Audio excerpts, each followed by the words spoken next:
Hello नमस्कार दोस्तों, आप सभी का स्वागत है वीकेंड गुरुजी के अंदर। आज हम आपको करंट के जीके क्वेश्चंस बताएंगे।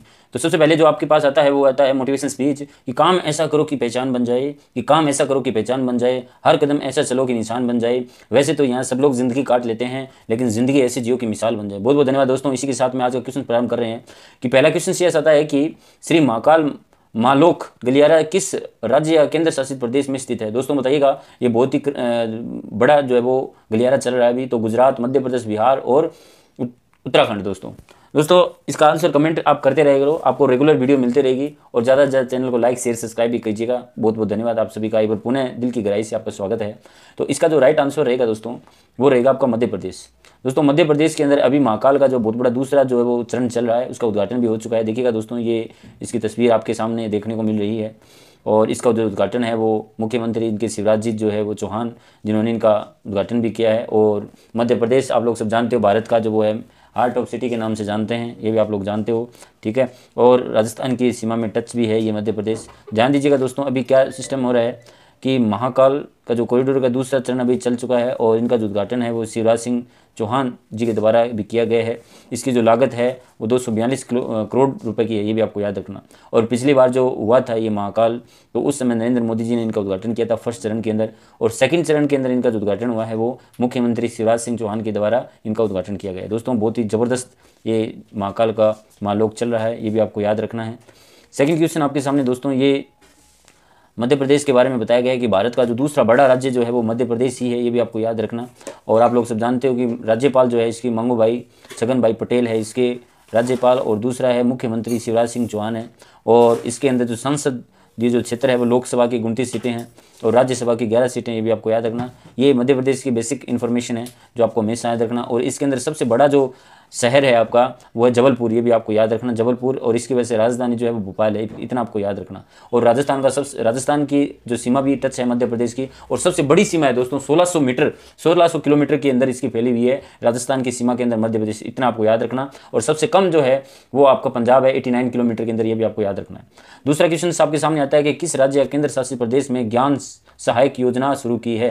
दोस्तों बहुत ही अच्छा क्वेश्चन है। ज्ञान सहायक योजना अभी कहाँ प्रारंभ की है, ओडिशा, गुजरात या आंध्र प्रदेश या असम। आंसर बताइएगा दोस्तों, कमेंट करते रहा करो ताकि हमें पता चलता रहे कि आप लोगों को कितना भी ज्ञान है। और आज का हम एक और ऐसा वीडियो डालेंगे जिसमें आज तक एक हफ्ते के जितने 20-25 क्वेश्चन है वो सारा एक साथ वन लाइनर आपके सामने प्रस्तुत हो जाएगा। तो दोस्तों ये आपके सामने है गुजरात के अंदर अभी चल रहा है ज्ञान सहायक योजना चल रहा है, और ये नरेंद्र मोदी जी के द्वारा चलाई गई, यानी केंद्र शासित या केंद्र सरकार के द्वारा चलाई गई योजना है, याद रखना है वो, ठीक है। ये गुजरात के अंदर चली है स्कीम से आपकी ज्ञान सहायक योजना। ज्ञान सहायक योजना स्कॉलरशिप गुजरात क्लास 9 से लेकर 12 तक के इसे प्रारंभ कर दी गई है। और ये जुलाई से की गुजरात सरकार ने ज्ञान सहायक योजना शुरू की, जिसमें छात्र समूह, राजनीतिक दलों की विभिन्न इकाइयों ने विरोध भी कर रहे हैं। इसके अंदर ये दोस्तों कि अगर जो गवर्नमेंट के अंदर जो स्टाफ की कमी हो रही है उनका अनुबंध पर उन शिक्षकों को लाने के लिए इसका यूज़ किया जा रहा है, कि ताकि बच्चों का नुकसान नहीं हो, ताकि कोई भी प्राइवेट टीचर आके अनुबंध पर या कॉन्ट्रैक्ट पे जाके काम कर सकता है। इसलिए ये योजना प्रारंभ की है दोस्तों। तो ये बहुत ही अच्छी योजना है ताकि बच्चे की जो पढ़ाई है वो सुचारू रूप से चलती रहे।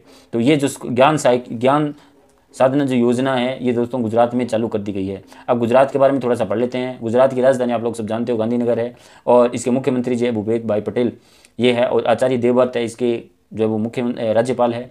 और उच्च न्यायालय जो है वो गुजरात उच्च न्यायालय में है। और जो चीफ जस्टिस है दोस्तों, अभी सुनीता अग्रवाल जी ने अभी जो है वो लेटेस्ट के अंदर बने हैं, तो ये भी आपको याद रखना। सुनीता अग्रवाल जो महिलाओं के अंदर दूसरे नंबर पे है जो चीफ जस्टिस बनी है। ये करंट एजुकेशन का क्वेश्चन भी है दोस्तों।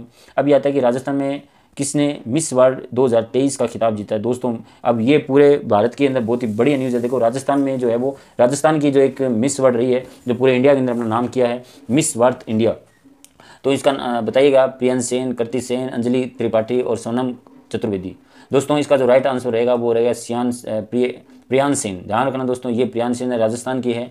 और आप थंबनेल में आपने देखा होगा अभी लेटेस्ट की है, ये राजस्थान के अंदर अपना नाम किया है इन्होंने। तो बहुत बहुत धन्यवाद प्रियांश सेन जी जिन्होंने अपने इतना बड़ा ताज जीता है। देखो दोस्तों ये बहुत बड़ी बात है दोस्तों।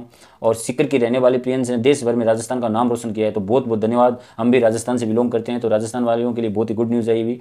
और प्रियांश सेन ने 2023 का खिताब अपने नाम रख लिया है, और खिताब जीतने वाली राजस्थान की पहली लड़की आयोजन है वो दिल्ली के अंदर जवाहरलाल नेहरू स्टेडियम के अंदर किया गया, ये आपको याद रखना है। तो दोस्तों राजस्थान के अंदर थोड़ा सा पढ़ लेते हैं। राजस्थान जो दिवस है वो 30 मार्च को मनाया जाता है। भाषा हिंदी है। मुख्यमंत्री जी है वो अशोक गहलोत जी है और राज्यपाल है वो कलराज मिश्रा है, ये भी आपको याद रखना। और जो राज्य खेल है वो बास्केटबॉल है।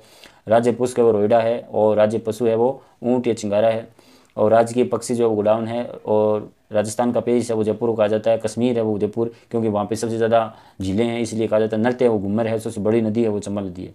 इतना आपको याद रखना है। अब उसके सामने ये आता है कि भारत वायुसेना के संबंध में विरूपाक्ष क्या है। ये मिसाल है, रडार है, पनडुब्बी है, GPS मॉड्यूल है। दोस्तों बताइएगा, ये बहुत ही अच्छा क्वेश्चन अभी प्रेजेंट में चल रहा है। तो दोस्तों ये जो है वो रूस सीमा के अंदर Su-30 MKU लड़ाकू विमान के उन्नति करने के लिए वायुसेना ने एक विपक्ष जो है वो नामक स्वदेशी उन्नत रडार से लैस योजना प्रारंभ की है। और विरूपाक्ष भगवान महादेव के नाम से एक है जो दुनिया में जिसकी दुनिया भर में उसकी हिंदू पूजा करते हैं। दोस्तों ये जो है वो अपना तेजस या सुखोई विमान है जो अपने भारत के अंदर बनाया, तो ये एक तरह से रडार है, ये भी आपको याद रखना है। ठीक है दोस्तों, ये जो है अपने भारत का स्वदेशी जो है वो तेजस नाम से भी एक फाइटर प्लेन बनाया गया है। ये देखिएगा दोस्तों, अभी भारत के अंदर बहुत सारी चीज़ें बन रही है। तो भारत के अंदर सबसे ज़्यादा जो तेजस वगैरह विमान बनते हैं वो DRDO के अंदर बनता है। और DRDO का जो हेडक्वार्टर है वो दोस्तों है न्यू दिल्ली के अंदर, ये भी आपको याद रखना। और इसका पूरा नाम होता है डिफेंस रिसर्च डेवलपमेंट ऑर्गेनाइजेशन, जिसमें तेजस और जितने भी डिफेंस के जो बड़े बड़े प्रोजेक्ट बनते हैं और हथियार बनते हैं वो सारे DRDO में बनते हैं, ये भी आपको याद रखना है। ठीक है, आज का जो पहले जो क्वेश्चन आया था दोस्तों वो मैंने आपसे पूछा था कि प्रोजेक्ट उद्यम का आयोजन कौन सी संस्था कर रही है, तो ये RBI कर रही है। RBI का रिजर्व बैंक ऑफ इंडिया इसका पूरा नाम है, ये आपको याद रखना है। इसका आंसर सही है। और उसके बाद में एक और क्वेश्चन पूछा था मैंने आपको कि who is the flowing never receive the Dada Saheb Phalke पुरस्कार, तो ये राजेश खन्ना को अभी तक कोई दादा साहब फाल्के पुरस्कार नहीं मिला। विनोद खन्ना को मरणोपरांत मिला है। वहीदा रहमान को अभी लेटेस्ट में 53वां जो है वो दादा साहब फाल्के पुरस्कार मिला है। और दिलीप कुमार को भी मिल चुका है, जिनका पुराना नाम यूसुफ नाम था और वो एक मोमडन से बिलोंग करते हैं और अभी उनकी जो वो इस दुनिया में वो रहे नहीं, फिर भी थोड़ा सा इनका जो है वो दादा साहब फाल्के पुरस्कार उनको मिला है अभी लेटेस्ट में। दोस्तों अब आपको एक और आंसर करना है कि क्षेत्रफल की दृष्टि से भारत का सबसे बड़ा राज्य कौन सा है।